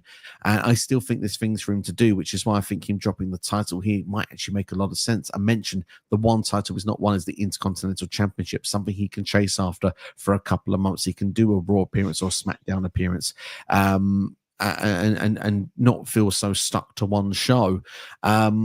And as well, Cody Rhodes, if he was to be a heel, I mean, like you said, the Indies, I mean, his Ring of Honor run, a New Japan run as a heel was so much fun to watch back in 2017. So I'd love to see that Cody again, because he's actually, it was quite wild to watch Cody matches. It was the standout thing to watch on those Ring of Honor shows at that point, because he always found a way to be interesting and get you talking about what he did afterwards, which I think Cody still has that and not shown that to a WWE audience. So it could be quite fun. And you mentioned about, well, the poster boy is taken away from everyone, which upsets people, but yet the legend of 25 years of John Cena is still there to carry that burden for a few months, maybe pass the torch on to someone else. Roman technically also is a babyface at the moment. You've got CM Punk as well, Jey Uso. I could carry on. So I do think as well, injured, so there is probably there's a hole of the top heel there. There is indeed, but then you mentioned Seth, and this is where this probably takes us another couple of minutes to get to the predictions. Sorry, everybody, but what if Seth doesn't show up until here? What if Cody actually then does the trigger, hits Cena with the title, but actually this is a moment that Seth comes in and cashes in on this championship, because this is the talking point. This is the Sunday main event, and this is the perhaps the main title we go for, because Cena said that Seth wouldn't cash in on him, and that's just stuck with me and makes me think, well, maybe he would. Foreshadowing. Yeah, I mean, look. It makes he even attempted it before, and there probably is something to do there. It's just a point that you've got to think about it in terms of story, though. Logically, if he's going to cash in someone, is it going to be night one if Punk wins against Gunther, or is it going to be night two against John Cena? The logic always depicts that, look, Seth is going to 100% go out of his way to make sure Punk is never a champion. Even if he is a champion, it's for the shortest time ever. Like, Seth wants to get in the record books as CM Punk having the shortest title reign in WWE history, probably, which is why I don't think the Seth cash-in on Cena, if he does come back, is the more likelihood. But then again, I could be wrong, because, you know, if Gunther does a well enough job and beats Punk, the option is there. So, it's 50 of one, half of another with booking, unfortunately. So, I still don't think that Seth will come back, because, like I said, I just don't want to get my hopes up to ultimately be disappointed when something goes one way or another and I don't like it and I'm expecting it. I'm still going to go with Cena retaining, because I think ultimately, like I said a minute ago, if you get to the point where, because I was just looking at the pay-per-view calendar and there's I think including a Saturday night main event, I think there's at least 5, maybe 6 pay-per-views left before the end of the year. And usually he's got, what, 12 or 13 appearances? Something like that, So, yeah, and it's kind of like, you're right, he kind of has to lose this soon. Maybe this is the right time, just so that we can make the most of those appearances. Like, if he's got, like I said, a baker's dozen or a dozen appearances left, losing the title here makes most sense. But I'm going to stick with Cena retaining. I don't think they'll pull the trigger on Cody being a heel. So it's interesting. I will say that if Seth turns up this weekend, whoever he cashes in on, he, I think, walks away as champion. But we can't consider that at this point because the match we know is Cena versus Rhodes. I feel like the double turn would be interesting, and I think that it could be done well. Mike has suggested an idea of Paul Heyman being involved, trying to play a huge part, trying to help Cena. Cena refuses, but Cody snaps and takes out Cena. Cody leaves with Heyman. That could be interesting. That could be fun. But I do feel, though, The Rock is the one that wanted Cody's soul. And I think that you could play on that without The Rock even being there. Cody could just pretend he's on the phone to The Rock and being a complete corporate douchebag. Yeah. Doesn't need The Rock even to be in attendance for that to work. Make people think that he is on Rock's side. Yeah, exactly. That's what you can do from that point. Like, I have sold my soul, and I think that could be something that could be a key ingredient, because I think that John Cena didn't sell his soul. I feel like it's getting to the point now that the only logical things, he said the problem's been the fans. Fans have been the problem. I think Cena's problem is himself. I think he doesn't want to say goodbye. I think that's the issue. And I think that he thought maybe it might be easier if he left the bad guy. Yeah. But, it's a very good story, just from a character development side, that Cena's like, if I hate you, it's easier to say goodbye than if I love you. Do you know what I mean? I will say this. I think if Cena retains here, he is a heel and he keeps that title until the last date. I think this is the last chance to drop that title between that. If he's going to drop the title beforehand and go back to being a face, it's here. And for that reason, because who's not to say that he even does all those pay-per-views? He might miss Clash in Paris. He might miss the Saturday night's main event. That's an extra 2 dates freed up somewhere else on the calendar. I think he's listed for Paris. He's definitely advertised for Australia and Survivor Series. Crown Jewel, yeah. And Crown Jewel. I want to see John Cena in War Games, by the way, just because of the fact he's never been in one. I want to see that. Jacob Fatu needs... Well, no, because, how it would work, sure. I don't know how it works. Just something I want to see. But anyway, I'm going to say Cody Rhodes. I think Cody wins the title back. And I think that it's...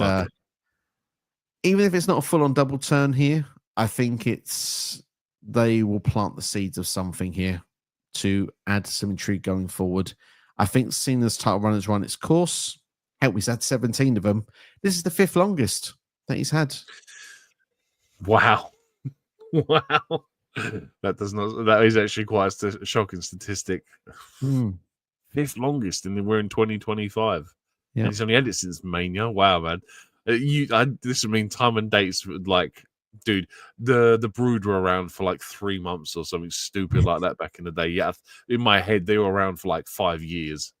And they were awesome the whole way through. Yes. Even though they did change partway through, and it was the Hardy Boys instead of Edge and Christian. It was, yeah. We've got, that's a bit of a tangent to go off, isn't it? But love a bit of Brood, don't we?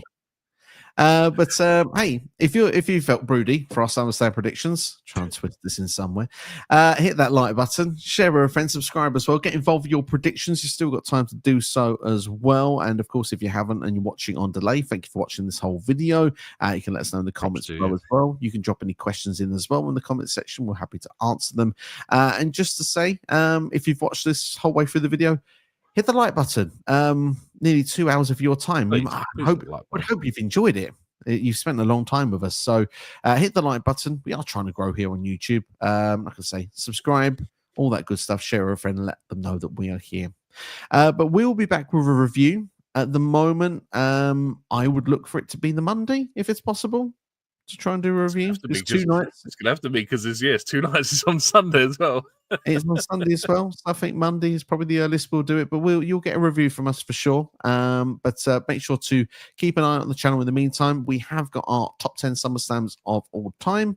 That's available for you right now. And of course, top 10 Go and SummerSlam watch that and find out.